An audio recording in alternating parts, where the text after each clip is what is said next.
संबोधित कर सकते हैं। देश की जनता को संबोधित करने के लिए आज पीएम नरेंद्र मोदी बातचीत करेंगे। तो थोड़ी ही देर में पीएम का संबोधन होगा। मेरे प्यारे देशवासियों, नमस्कार। कोरोना की दूसरी वेव और दूसरी वेव से हम भारतवासियों की लड़ाई जारी है। दुनिया के अनेक देशों की तरह भारत भी इस लड़ाई के दौरान बहुत बड़ी पीड़ा से गुजरा है। हम में से कई लोगों ने अपने परिजनों को, अपने परिचितों को खोया है। ऐसे सभी परिवारों के साथ मेरी पूरी संवेदनाएं हैं। साथियों, बीते 100 वर्षों में आई ये सबसे बड़ी महामारी है, त्रासदी है। इस तरह की महामारी आधुनिक विश्व ने न देखी थी, न अनुभव की थी। इतनी बड़ी वैश्विक महामारी से हमारा देश कई मोर्चों पर एक साथ लड़ा है। कोविड अस्पताल बनाने से लेकर आईसीयू बेड्स की संख्या बढ़ानी हो, भारत में वेंटिलेटर बनाने से लेकर टेस्टिंग लैब्स का एक बहुत बड़ा नेटवर्क तैयार करना हो, कोविड से लड़ने के लिए बीते 1.25 साल में ही देश में एक नया हेल्थ इंफ्रास्ट्रक्चर तैयार किया गया है। सेकंड वेव के दौरान अप्रैल और मई के महीने में भारत में मेडिकल ऑक्सीजन की डिमांड अकल्पनीय रूप से बढ़ गई थी। भारत के इतिहास में कभी भी इतनी मात्रा में मेडिकल ऑक्सीजन की जरूरत कभी भी महसूस नहीं की गई। इस जरूरत को पूरा करने के लिए युद्ध स्तर पर काम किया गया। सरकार के सभी तंत्र लगे। ऑक्सीजन रेल चलाई गई, एयरफोर्स के विमानों को लगाया गया, नौसेना को लगाया गया। बहुत ही कम समय में लिक्विड मेडिकल ऑक्सीजन के प्रोडक्शन में 10 गुना से ज्यादा बढ़ाया गया। दुनिया के हर कोने से, जहां कहीं से भी जो कुछ भी उपलब्ध हो सकता था उसको प्राप्त करने का भरसक प्रयास किया गया, लाया गया। इसी तरह जरूरी दवाओं के प्रोडक्शन को कई गुना बढ़ाया गया। विदेशों में जहां भी दवाइयां उपलब्ध हो वहां से उन्हें लाने में कोई कोर कसर बाकी नहीं छोड़ी गई। साथियों, कोरोना जैसे अदृश्य और रूप बदलने वाले दुश्मन के खिलाफ लड़ाई में सबसे प्रभावी हथियार कोविड प्रोटोकॉल है। मास्क, 2 गज की दूरी और बाकी सारी सावधानियां उसका पालन ही है। इस लड़ाई में वैक्सीन हमारे लिए सुरक्षा कवच की तरह है। आज पूरे विश्व में वैक्सीन के लिए जो मांग है उसकी तुलना में उत्पादन करने वाले देश और वैक्सीन बनाने वाली कंपनियां बहुत कम है, इन्हीं गिनी हैं। कल्पना करिए कि अभी हमारे पास भारत में बनी वैक्सीन नहीं होती तो आज भारत जैसे विशाल देश में क्या होता। आप पिछले 50-60 साल का इतिहास देखेंगे तो पता चलेगा कि भारत को विदेशों से वैक्सीन प्राप्त करने में दशकों लग जाते थे। विदेशों में वैक्सीन का काम पूरा हो जाता था, तब भी हमारे देश में वैक्सीनेशन का काम शुरू भी नहीं हो पाता था। पोलियो की वैक्सीन हो, स्मॉल पॉक्स, जहां गांव में हम उसको चेचक कहते हैं, चेचक की वैक्सीन हो, हेपेटाइटिस बी की वैक्सीन हो, इनके लिए देशवासियों ने दशकों तक इंतजार किया था। जब 2014 में देशवासियों ने हमें सेवा का अवसर दिया तो भारत में वैक्सीनेशन का कवरेज 2014 में भारत में वैक्सीनेशन का कवरेज सिर्फ 60% के आसपास था, 60% के आसपास था। और हमारी दृष्टि में ये बहुत चिंता की बात थी। जिस रफ्तार से भारत का टीकाकरण कार्यक्रम चल रहा था, उस रफ्तार से देश को 100% टीकाकरण कवरेज का लक्ष्य हासिल करने में करीब करीब 40 साल लग जाते हैं। हमने इस समस्या के समाधान के लिए मिशन इंद्रधनुष को लॉन्च किया।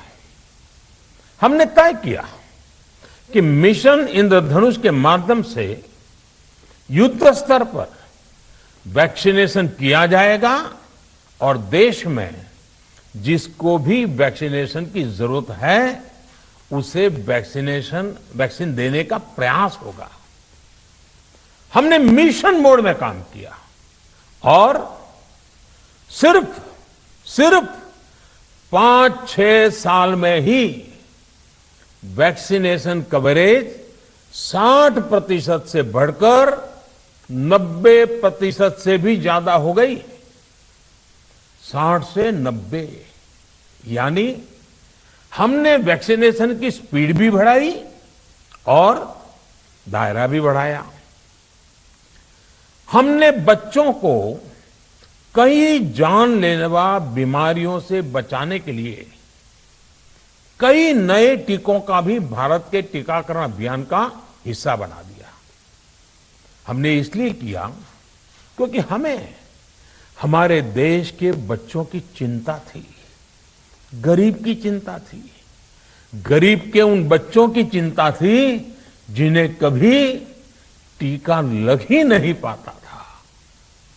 हम 100% टीकाकरण कवरेज की तरफ बढ़ रहे थे कि कोरोना वायरस ने हमें घेर लिया। देश ही नहीं, दुनिया के सामने फिर पुरानी आशंकाएं घिरने लगी कि अब भारत कैसे इतनी बड़ी आबादी को बचा पाएगा। लेकिन साथियों, जब नीयत साफ होती है, नीति स्पष्ट होती है, निरंतर परिश्रम होता है तो नतीजे भी मिलते हैं। हर आशंका को दरकिनार करके भारत ने 1 साल के भीतर ही एक नहीं बल्कि 2 made in India vaccine launch कर दी।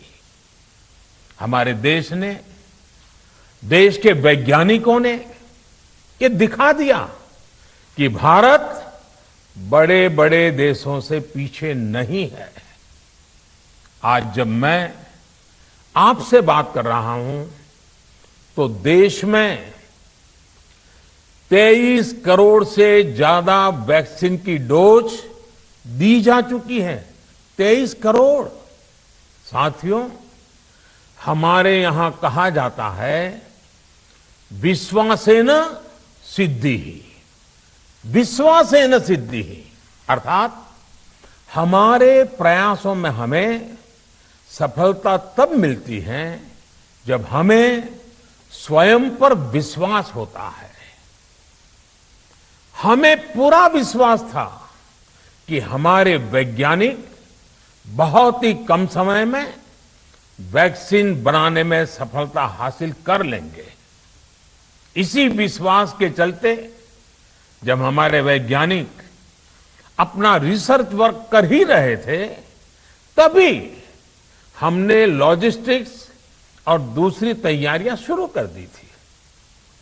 आप सब भली भांति जानते हैं कि पिछले साल यानी 1 साल पहले, पिछले साल अप्रैल में जब कोरोना के कुछ ही हजार केस थे, उसी समय वैक्सीन टास्क फोर्स का गठन कर दिया गया था।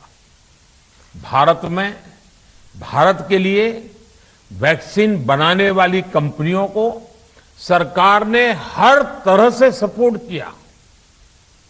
वैक्सीन निर्माताओं को क्लिनिकल ट्रायल में मदद की गई, रिसर्च और डेवलपमेंट के लिए जरूरी फंड दिया गया। हर स्तर पर सरकार उनके साथ कंधे से कंधा मिलाकर चली। आत्मनिर्भर भारत पैकेज के तहत मिशन कोविड सुरक्षा के माध्यम से भी उन्हें हजारों करोड़ रुपए उपलब्ध कराए गए। पिछले काफी समय से देश लगातार जो प्रयास और परिश्रम कर रहा है, उससे आने वाले दिनों में वैक्सीन की सप्लाई और भी ज्यादा बढ़ने वाली है। आज देश में 7 कंपनियां विभिन्न प्रकार की वैक्सीन का प्रोडक्शन कर रही है। 3 और वैक्सीन का ट्रायल भी एडवांस स्टेज पे चल रहा है। वैक्सीन की उपलब्धता बढ़ाने के लिए दूसरे देशों की कंपनियों से भी वैक्सीन खरीदने की प्रक्रिया को तेज किया गया है। इधर हाल के दिनों में कुछ एक्सपर्ट्स द्वारा हमारे बच्चों को लेकर भी चिंता जताई गई है। इस दिशा में भी 2 वैक्सीन का ट्रायल तेजी से चल रहा है। इसके अलावा अभी देश में एक नेजल वैक्सीन पर भी रिसर्च जारी है। इसे सिरिंज से न देकर नाक में स्प्रे किया जाएगा। देश को अगर निकट भविष्य में इस वैक्सीन पर सफलता मिलती है, तो इससे भारत के वैक्सीन अभियान में और ज्यादा तेजी आएगी। साथियों, इतने कम समय में वैक्सीन बनाना अपने आप में पूरी मानवता के लिए बहुत बड़ी उपलब्धि है, लेकिन इसकी अपनी सीमाएं भी हैं। वैक्सीन बनने के बाद भी दुनिया के बहुत कम देशों में वैक्सीनेशन प्रारंभ हुआ और ज्यादातर समृद्ध देशों में ही शुरू हुआ। WHO ने वैक्सीनेशन को लेकर गाइडलाइंस दी। वैज्ञानिकों ने वैक्सीनेशन की रूपरेखा रखी और भारत ने भी जो अन्य देशों की बेस्ट प्रैक्टिसेस थी, विश्व स्वास्थ्य संगठन WHO के मानक थे, उसी आधार पर चरणबद्ध तरीके से वैक्सीनेशन करना तय किया। केंद्र सरकार ने मुख्यमंत्रियों के साथ हुई अनेकों बैठकों से जो सुझाव मिले, संसद के विभिन्न दलों के साथियों द्वारा जो सुझाव मिले, उसका भी पूरा ध्यान रखा। इसके बाद ही ये तय हुआ कि जिन्हें कोरोना से ज्यादा खतरा है, उन्हें प्राथमिकता दी जाएगी। इसलिए ही हेल्थ वर्कर्स, फ्रंटलाइन वर्कर्स, 60 वर्ष की आयु से ज्यादा के नागरिक, बीमारियों से ग्रसित 45 वर्ष से ज्यादा आयु के नागरिक, इन सभी को वैक्सीन पहले लगनी शुरू हुई है।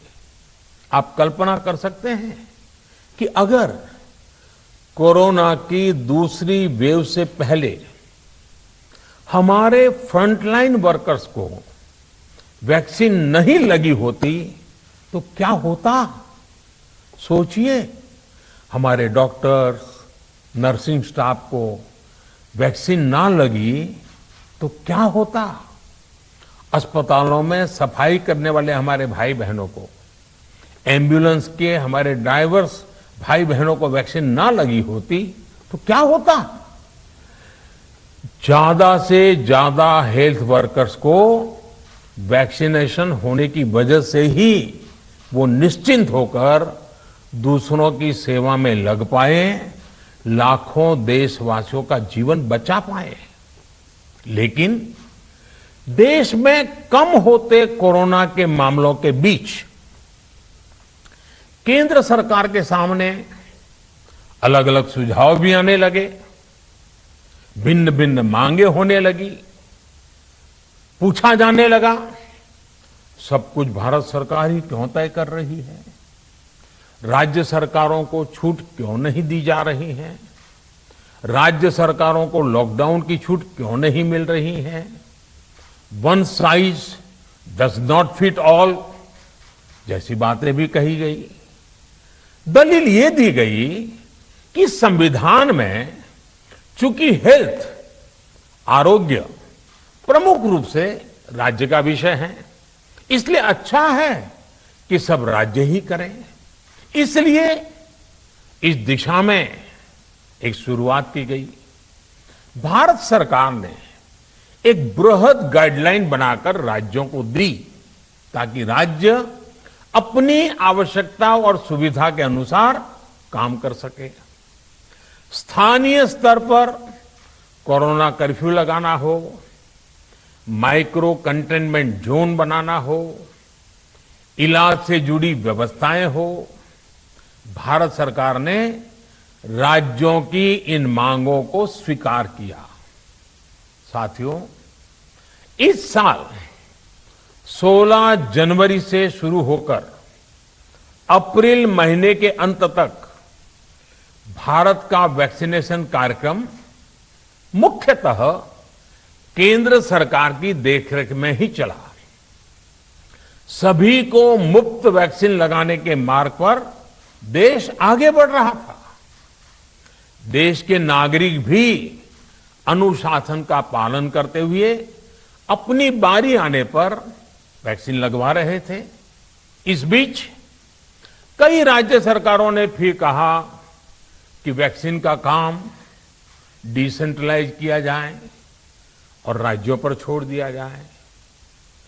तरह तरह के स्वर उठे, जैसे कि वैक्सीनेशन के लिए एज ग्रुप क्यों बनाए गए।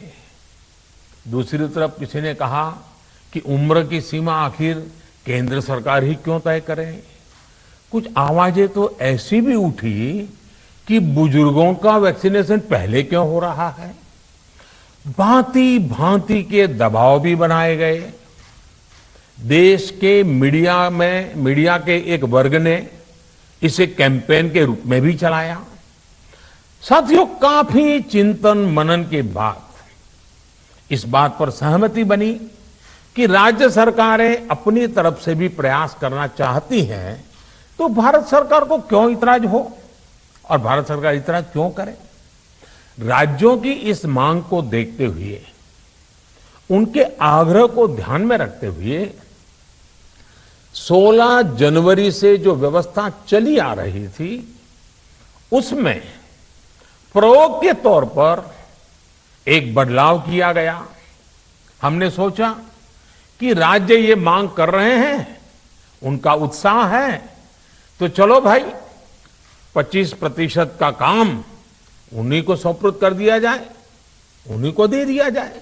स्वाभाविक है 1 मई से राज्यों को 25% काम उनके हवाले कर दिया गया।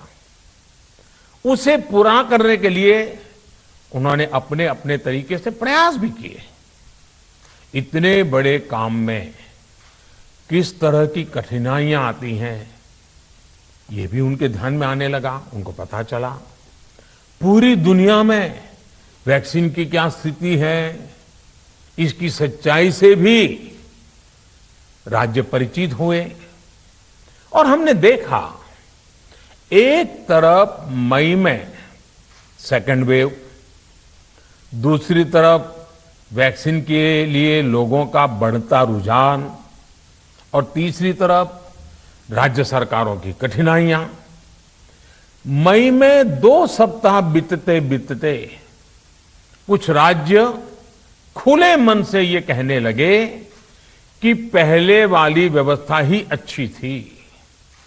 धीरे धीरे इसमें कई राज्य सरकारें जुड़ती चली गई।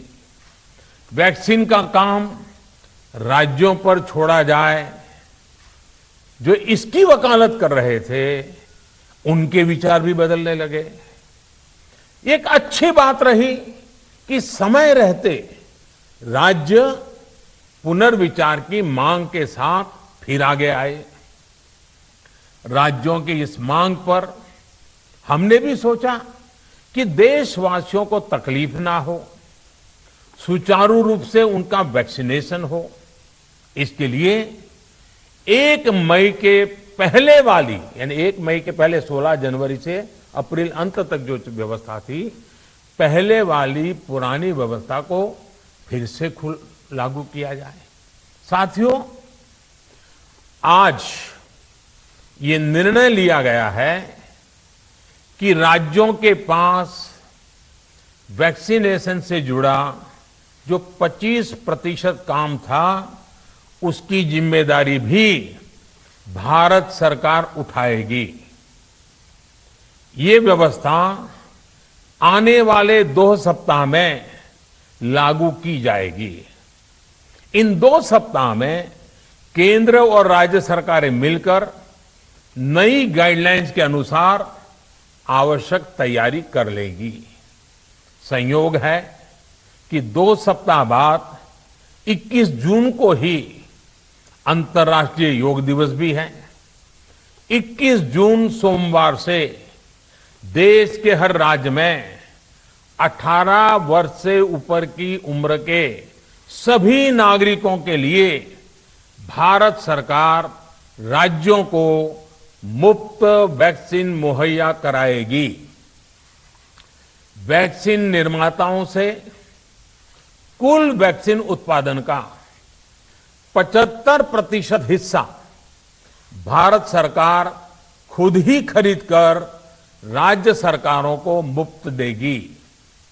यानी देश की किसी भी राज्य सरकार को वैक्सीन पर कुछ भी खर्च नहीं करना होगा। अब तक देश के करोड़ों लोगों को मुफ्त वैक्सीन मिली है। अब 18 वर्ष की आयु के लोग भी इसमें जुड़ जाएंगे। सभी देशवासियों के लिए भारत सरकार ही मुफ्त वैक्सीन उपलब्ध करवाएगी। गरीब हो, निम्न मध्यम वर्ग हो, मध्यम वर्ग हो या फिर उच्च वर्ग, भारत सरकार के अभियान में मुफ्त वैक्सीन ही लगाई जाएगी। हां, जो व्यक्ति मुफ्त में वैक्सीन नहीं लगवाना चाहते, प्राइवेट अस्पताल में वैक्सीन लगवाना चाहते हैं, उनका भी ध्यान रखा गया है। देश में बन रही वैक्सीन में से 25% प्राइवेट सेक्टर के अस्पताल सीधे ले पाए, ये व्यवस्था जारी रहेगी।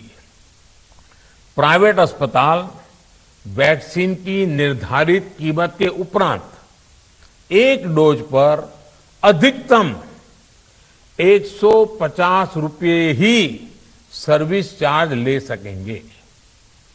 इसकी निगरानी करने का काम राज्य सरकारों के पास ही रहेगा। साथियों, हमारे शास्त्रों में कहा गया है, प्राप्य आपदम न व्यथते कदाचित, उद्योगम अनु इच्छति चा प्रमत्तः। अर्थात विजेता आपदा आने पर उससे परेशान होकर हार नहीं मानते, बल्कि उद्यम करते हैं, परिश्रम करते हैं और परिस्थिति पर जीत हासिल करते हैं। कोरोना से लड़ाई में 130 करोड़ से अधिक भारतीयों ने अभी तक की यात्रा आपसी सहयोग, दिन रात मेहनत करके तय की है। आगे भी हमारा रास्ता हमारे श्रम और सहयोग से ही मजबूत होगा। हम वैक्सीन प्राप्त करने की गति भी बढ़ाएंगे और वैक्सीनेशन अभियान को भी और गति देंगे। हमें याद रखना है कि भारत में वैक्सीनेशन की रफ्तार आज भी दुनिया में बहुत तेज है, अनेक विकसित देशों से भी तेज है। हमने जो टेक्नोलॉजी प्लेटफॉर्म बनाया है कोविन, उसकी भी पूरी दुनिया में चर्चा हो रही है। अनेक देशों ने भारत के इस प्लेटफॉर्म को इस्तेमाल करने में रुचि भी दिखाई है।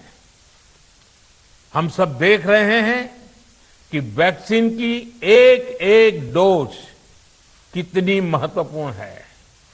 हर डोज से एक जिंदगी जुड़ी हुई है। केंद्र सरकार ने ये व्यवस्था भी बनाई है कि हर राज्य को कुछ सप्ताह पहले ही बता दिया जाएगा कि उसे कब कितनी डोज मिलने वाली है। मानवता के इस पवित्र कार्य में वाद विवाद और राजनीतिक छींटाकशी से ऐसी बातों को कोई भी अच्छा नहीं मानता है। वैक्सीन की उपलब्धता के अनुसार पूरे अनुशासन के साथ वैक्सीन लगती रहे, देश के हर नागरिक तक हम पहुंच सके, ये हर सरकार, हर जनप्रतिनिधि, हर प्रशासन की सामूहिक जिम्मेदारी है। प्रिय देशवासियों, टीकाकरण के अलावा आज एक और बड़े फैसले में, उस फैसले से मैं आपको अवगत कराना चाहता हूं। पिछले वर्ष जब कोरोना के कारण लॉकडाउन लगाना पड़ा था, तो प्रधानमंत्री गरीब कल्याण अन्न योजना के तहत 8 महीने तक 80 करोड़ से अधिक देशवासियों को मुफ्त राशन की व्यवस्था हमारे देश ने की थी। इस वर्ष भी दूसरी वेव के कारण मई और जून के लिए भी इस योजना का विस्तार किया गया था। आज सरकार ने फैसला लिया है कि प्रधानमंत्री गरीब कल्याण अन्न योजना को अब दीपावली तक आगे बढ़ाया जाएगा। महामारी के इस समय में सरकार गरीब की हर जरूरत के साथ उसका साथी बनकर खड़ी है। यानी नवंबर तक 80 करोड़ से अधिक देशवासियों को हर महीने तय मात्रा में मुफ्त अनाज उपलब्ध होगा। इस प्रयास का मकसद यही है कि मेरे किसी भी गरीब भाई बहन को, उसके परिवार को भूखा सोना ना पड़े। साथियों, देश में हो रहे इन प्रयासों के बीच कई क्षेत्रों से वैक्सीन को लेकर भ्रम और अफवाहों की जानकारी चिंता बढ़ाती है। ये चिंता भी मैं आपके सामने व्यक्त करना चाहता हूं। जब से भारत में वैक्सीन पर काम शुरू हुआ, तभी से कुछ लोगों द्वारा ऐसी बातें कही गई जिससे आम लोगों के मन में शंका पैदा हो। कोशिश ये भी हुई कि भारत के वैक्सीन निर्माताओं का हौसला पस्त पड़ जाए और उनके सामने अनेक प्रकार की बाधाएं आए। जब भारत की वैक्सीन आई तो अनेक माध्यमों से शंका आशंका को और बढ़ाया गया। वैक्सीन न लगवाने के लिए भांति भांति के तर्क प्रचारित किए गए। इन्हें भी देश देख रहा है। जो लोग वैक्सीन को लेकर आशंका पैदा कर रहे हैं, अफवाहें फैला रहे हैं, वो भोले भाले भाई बहनों के जीवन के साथ बहुत बड़ा खिलवाड़ कर रहे हैं। ऐसी अफवाहों से सतर्क रहने की जरूरत है।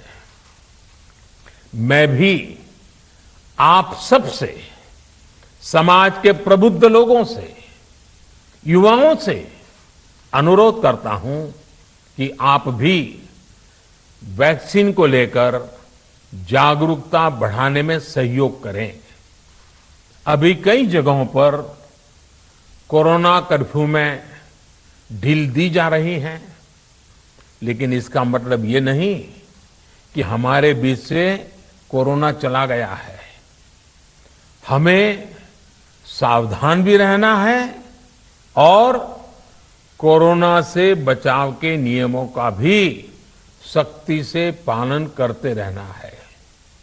मुझे पूरा विश्वास है हम सब कोरोना से इस जंग में जीतेंगे। भारत कोरोना से जीतेगा। इन्हीं शुभकामनाओं के साथ आप सभी देशवासियों का बहुत बहुत धन्यवाद। की तरह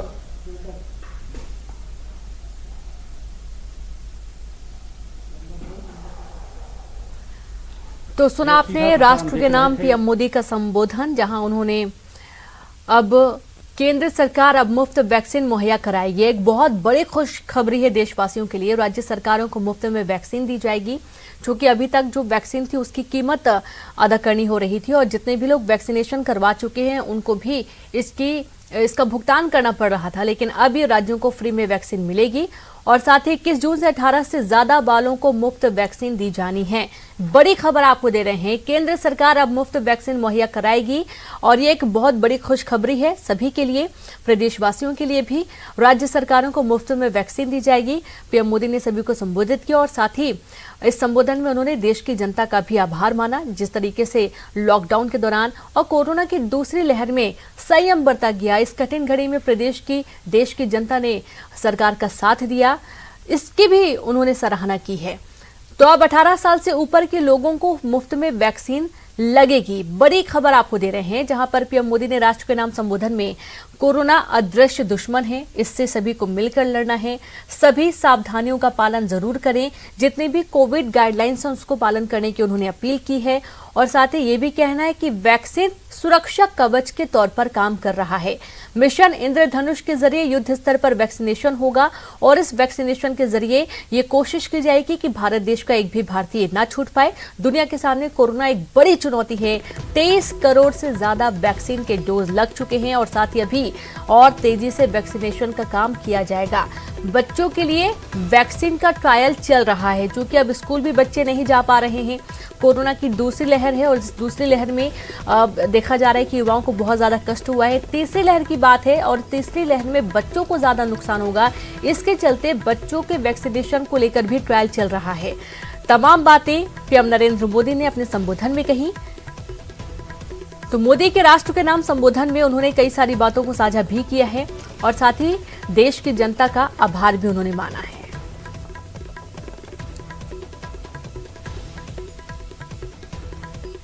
तो 21 जून से देश भर में मुफ्त वैक्सीनेशन होगा। 21 जून से 18 से 45 वालों को मुफ्त वैक्सीन दी जाएगी। केंद्र सरकार अब मुफ्त वैक्सीन मुहैया कराएगी। राज्य सरकारों को मुफ्त वैक्सीन देंगे। वैक्सीन के लिए राज्यों को अब कोई खर्च नहीं देना होगा, यानी कि कोई भी भुगतान नहीं लगेगा। 18 से 45 के बीच में जितने भी लोग वैक्सीन करवाएंगे वो मुफ्त में होगा। राज्य सरकारों को मुफ्त में वैक्सीन उपलब्ध करवाए जाएंगे, जो कि प्रदेश की जनता तक पहुंचेंगे। तो वैक्सीनेशन को लेकर पीएम मोदी ने ये बड़ा ऐलान किया है और 21 जून से 18 से ज्यादा वालों को मुफ्त में वैक्सीन दिया जाना है।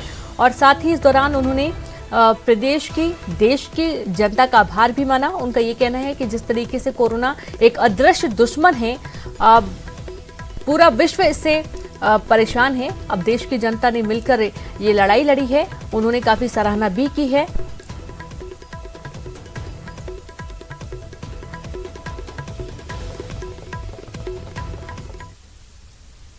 इक्कीस जून सोमवार से देश के हर राज्य में 18 वर्ष से ऊपर की उम्र के सभी नागरिकों के लिए भारत सरकार राज्यों को मुफ्त वैक्सीन मुहैया कराएगी।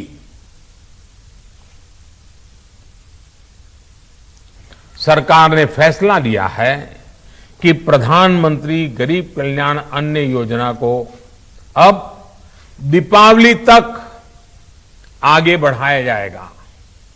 महामारी के इस समय में सरकार गरीब की हर जरूरत के साथ उसका साथी बनकर खड़ी है। आज ये निर्णय लिया गया है कि राज्यों के पास वैक्सीनेशन से जुड़ा जो 25% काम था, उसकी जिम्मेदारी भी भारत सरकार उठाएगी। ये व्यवस्था आने वाले 2 सप्ताह में लागू की जाएगी। इन 2 सप्ताह में केंद्र और राज्य सरकारें मिलकर नई गाइडलाइंस के अनुसार आवश्यक तैयारी कर लेगी।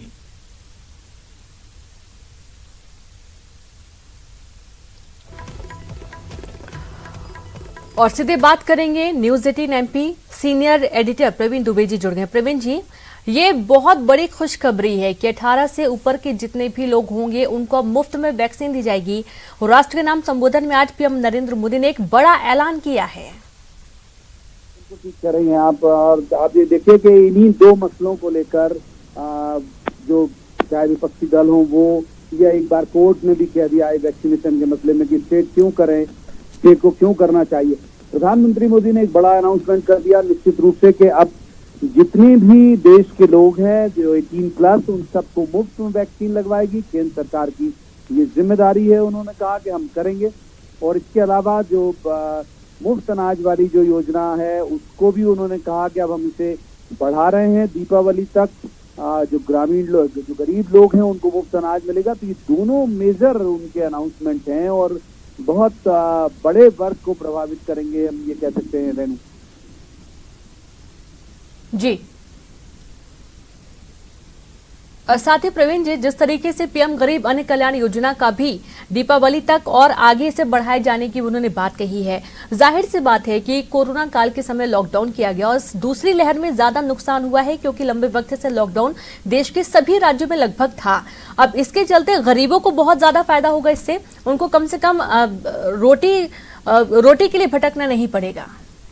जी हाँ, बिल्कुल। और ये एप्लीकेबल तो था ही जून तक। तो उन्होंने कह दिया था गरीब कल्याण अन्न योजना जो है वो जून तक चलनी थी, मई और जून 2 महीने के लिए। लेकिन अब उसे दीपावली तक बढ़ा के अब उनको कोई असुविधा ना हो लोगों को। इसलिए आप देखिए आज के भाषण में पहला जो उनका हिस्सा था प्रधानमंत्री नरेंद्र मोदी के भाषण का, वो इस बात को लेकर था कि पूर्ववर्ती सरकार टीकाकरण को लेकर कितनी संजीदा रही है, क्योंकि विपक्ष बहुत ज्यादा सवाल उठा रहा था। राहुल गांधी बहुत ट्वीट कर रहे थे। तो एक तरह से उन्हें जवाब भी दिया कि कितने, उन्होंने आंकड़े गिनाए कि कितने % का वैक्सीनेशन था उस वक्त देश में, अभी कितना है। और उसके बाद फिर उन्होंने कोरोना पे बात की और ये जो 2 मेजर जो इशू थे उन दोनों मेजर जो इशूज है उनको एड्रेस किया। और जिन राज्यों में कांग्रेस की सरकार है, हमारा पड़ोसी छत्तीसगढ़ भी कई बार इसको लेकर सवाल करता रहा है कि हम हम क्यों ग्लोबल टेंडर हमको डालना चाहिए या हम ग्लोबल टेंडर डाल के खरीदेंगे। जी। तो इसको लेकर अब जो सियासत शुरू हो गई थी, वैक्सीन की सियासत, वो पूरी तरह रुक जाएगी और एक बड़ा अनाउंसमेंट कि हाँ केंद्र सरकार अब सक्षम है और वो पूरे लोगों को मुफ्त वैक्सीनेशन कराएगी। तो मेजर अनाउंसमेंट है ये। जी, और इस संबोधन के दौरान एक बहुत अच्छे पहलू ये भी देखने को मिला है, चूंकि कोविड काल के बाद से बच्चे स्कूल नहीं जा पा रहे हैं। बीच में स्कूल खुले थे लेकिन फिर से उन्हें बंद करना पड़ा। स्कूल की पढ़ाई बहुत ज्यादा प्रभावित होती है उन बच्चों की जो 10वीं और 12वीं में हैं। तो अब इन बच्चों के लिए भी ट्रायल शुरू हो चुका है, बच्चों के लिए भी ट्रायल चल रहा है वैक्सीन को लेकर। हाँ, उन्होंने 2-3 चीजें बताई। उन्होंने बच्चों के लिए बताया और उन्होंने ये भी बताया कि और 2-3 वैक्सीन और बिल्कुल लगभग फ्लोर पे आने की तैयारी में है। कहा उनकी भी तैयारी चल रही है। हमारे उन्होंने देश के जो वैज्ञानिक हैं उनको शुक्रिया भी कहा और कहा कि भाई जो स्वदेशी वैक्सीन है जो यहीं बन रही हैं, और इतने कम वक्त में उन्होंने याद दिलाया कि भाई जब क्राइसिस शुरू हुआ था तब कैसे उन्होंने वैक्सीन की टास्क फोर्स बना दी थी कि और तब से देश तैयारी कर रहा था इस सब वैक्सीन के लिए। यही वजह है कि इतनी जल्दी हो गया। और मैं बिल्कुल सहमत हूं उनकी बात से, जो उन्होंने कहा कि यदि हम फ्रंटलाइन वर्कर को वैक्सीनेट नहीं किए होते, जो सेकेंड वेव आई थी, तो उसमें क्या हाल होते। उन्होंने सवाल किया देश की जनता से। तो मैं सहमत हूं कि ये जो कैजुअलिटी है वो बहुत ज्यादा बड़ी हुई होती। जी बिल्कुल। और साथ ही हमारे साथ दिल्ली से संवाददाता विनीत भी जुड़ गए। विनीत, राष्ट्र के नाम संबोधन में एक बहुत बड़ी राहत कह सकते हैं, और साथ ही जो सवाल उठाए जा रहे थे कि वैक्सीन को फ्री में उपलब्ध कराया जाना चाहिए, उस पर भी पूर्ण विराम लगा दिया पीएम नरेंद्र मोदी ने आज। जी निश्चित तौर पर रेणु, मैं आपको बताना चाहूंगा कि जिस तरह से वैक्सीनेशन की जो प्रक्रिया थी उसे डिसेंट्रलाइज कर